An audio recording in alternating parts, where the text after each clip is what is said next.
Um, anyway, I think we are all familiar, with this very popular expression, yung kumisang na ginagamit na hashtag ito good vibes. Yan, alam natin. Dapat puro good vibes lang tayo. Yan, good vibes, good vibes, no? This is an expression wherein I think it refers to positive emotions, no? Attitudes, yan, no? It is actually parang an emotional state that creates, no, positivity or shall I say optimism. Yung mga emosyon na kuminsan very uplifting and inspiring. Yan, good vibes ka sa akin. Di ba? Gusto natin lahat yan. Kung pwede lang sana araw-araw, good vibes tayo. But is life purely good vibes? Puro ba good vibes ang ating buhay? I don't think so. Because we all know that life is a mixture of happy and sad moments. Meron din tayong mga bad vibes, no? Negativity in our life. Okay?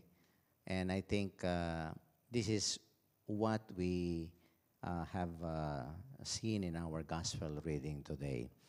That when we, are being sent by the Lord on a mission, just like what He did in our gospel today, hindi puro good vibes ito, no? Magandang pakinggan that God is sending us on a mission. Pero the Lord was very open. He was really very straightforward, no, in giving instructions so as to prepare itong kanyang mga apostles that it is not all good vibes. Everything will not be rosy. Para bang yung kantang, I did not promise a rose garden. No? At sinasabi niya dito, point blank, that they will encounter drawbacks, setbacks, oppositions, and persecutions. No? At ito nga, no? Let us name some of them. No? Ito parang bad vibes ito. Because sabi niya, do not take gold, silver, copper, no sack, no second tunic, sandals. Paano ba ito? Nakakalungkot naman, Lord.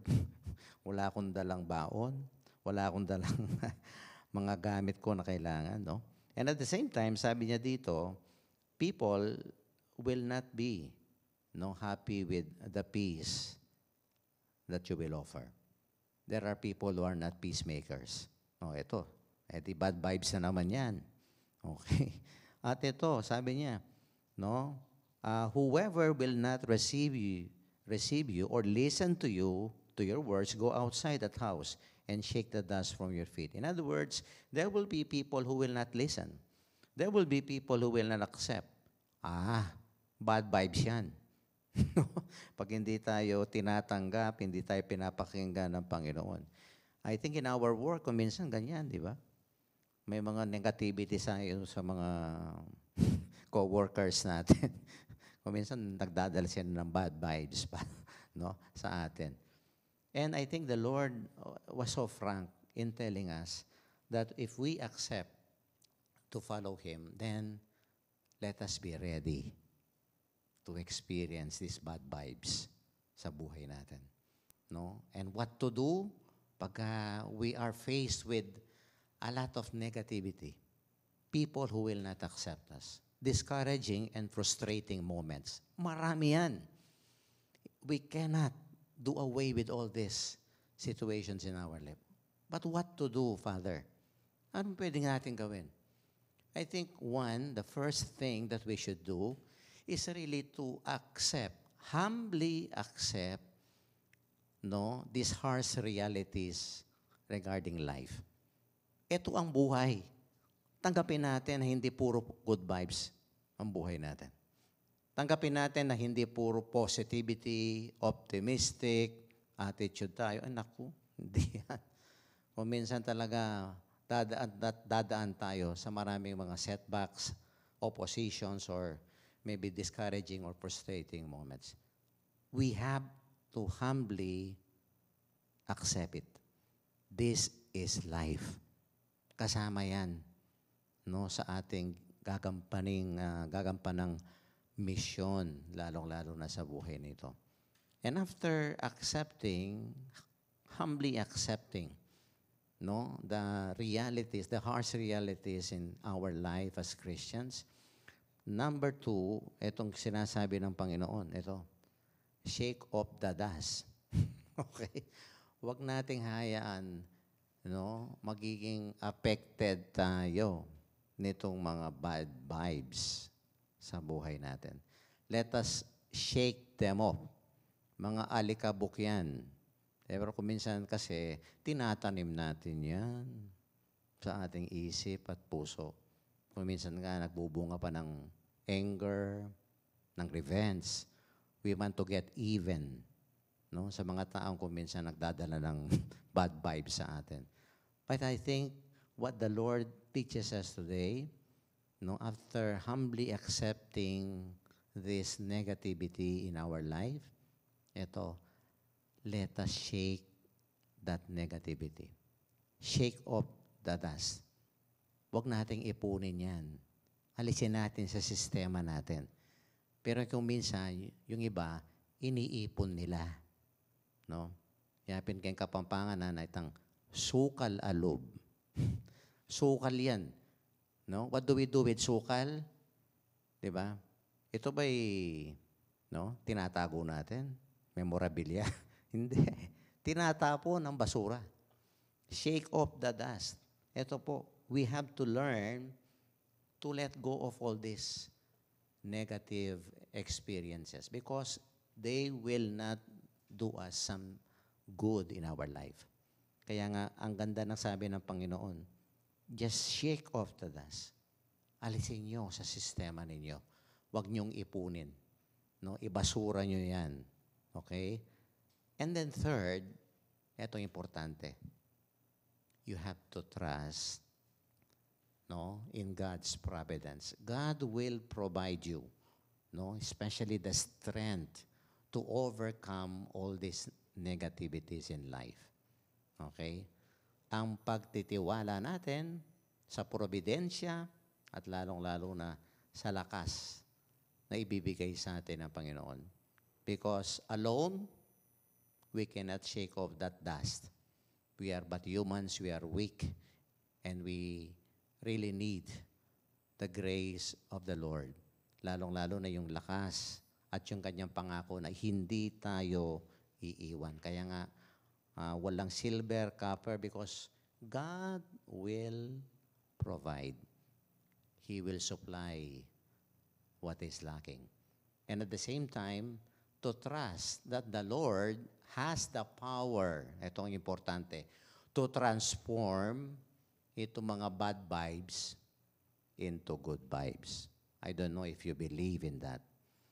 No? God can, bring something positive.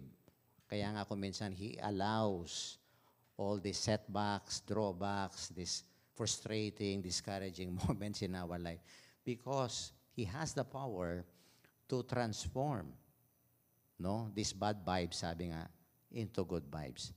The story in the first reading today, this is one of the best, no, proof that bad vibes can be turned into good vibes. Itong nangyari kay Joseph, kung alam nyo, hindi ako yan pero Joseph the dreamer, di ba? Bad vibes ito, bakit? He was sold by his brothers dahil sa inggit. They were so jealous about Joseph. No? Ang ginawa nila, di ba? And yet, look at what happened, no? Ito'y shortcut na lang ang ating first reading ngayon. Joseph became, no, the most powerful person in Egypt during the famine, next to the Pharaoh. My God, imagine that. Pinagbili, naging alipin, di ba, bad vibes yan. Pero the Lord, ito, ginawa niyang the next to the Pharaoh. Kanang kamay ng Pharaoh because he was able to interpret correctly the dream of the Pharaoh. Kaya walang famine dyan sa ano. And look at this. Itong mga brothers niya nagugutom. That's why they went to Egypt. They did not recognize him. And later on, sabi niya, I am Joseph, your brother, whom you sold into Egypt. Wow. Di ba? Naging good vibes. Hindi lang kay Joseph later on. He was able to save his family. Look at the transformative power of God. If you just trust in the Lord, that our negativities, they can be positive learning lessons in our life. Kaya ito po ang sigurong banuuri natin ngayon. Lahat gusto ng good vibes. Pero talagang buhay, no? Hindi purong good vibes. Kung may mga bad vibes tayo, ito po ang ating gawin. Let us humbly accept, no, harsh realities in our life. Talagang kung minsan mahirap, nakakalungkot yan, pero tanggapin natin. And second, let us learn the art of shaking them off. Alisin natin sa sistema natin. No? And thirdly, let us trust in God's providence, in God's grace, that no, He can turn these bad vibes into good vibes. That the Lord can bring something positive and better, no, in our negative experiences. With this, let us continue our Eucharist with that strong faith and trust in the Lord and His transformative power to change our lives. Amen.